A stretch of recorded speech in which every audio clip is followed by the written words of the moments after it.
د پخوا زمانې کیسه ده. په یو کلي کې یو هوښیار هلک اوسېدو چې د هغه نوم حمزه و. حمزه به تصویران جوړولو. هغه د تصویرانو جوړولو ډېر زیات شوق و. هغه سره نه بالپن و او نه ورسره کاغذ و.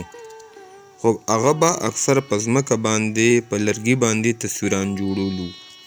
د هغه مور یو محنتي ښځه وه. هغې به قالینونه جوړولو او خرڅولو وې. هغې به په دې باندې خپله ګزاره کوله. یو ورځ حمزه ځنګل طرف ته لاړو.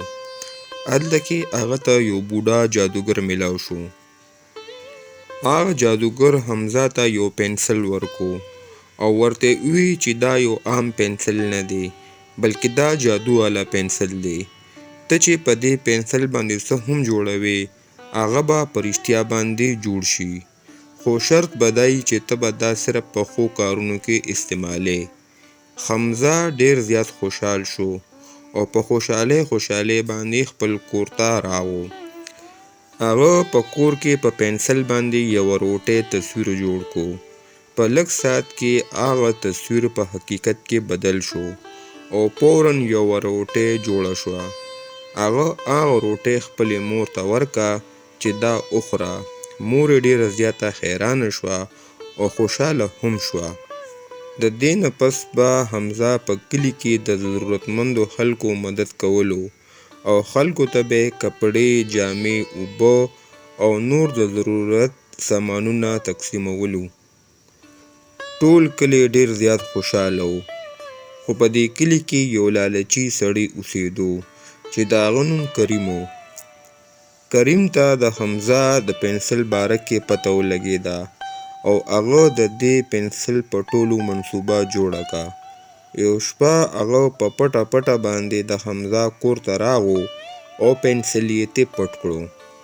کریم په پنسل باندې سونا او یو غټه خزانه جوړه کړه.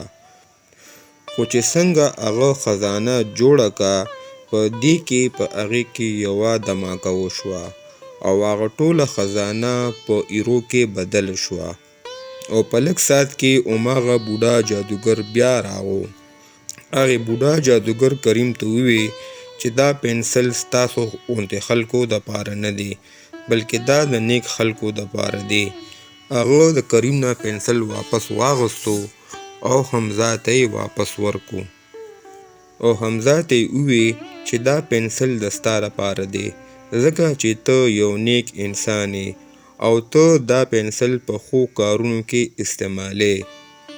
حمزه ورسره وعده وکړه چې زه به په دې پنسل باندې د خلکو مدد کوم. پوره کلی د حمزه نه ډېر زیات خوشحاله و او د حمزه تعریفونه به یې کولو.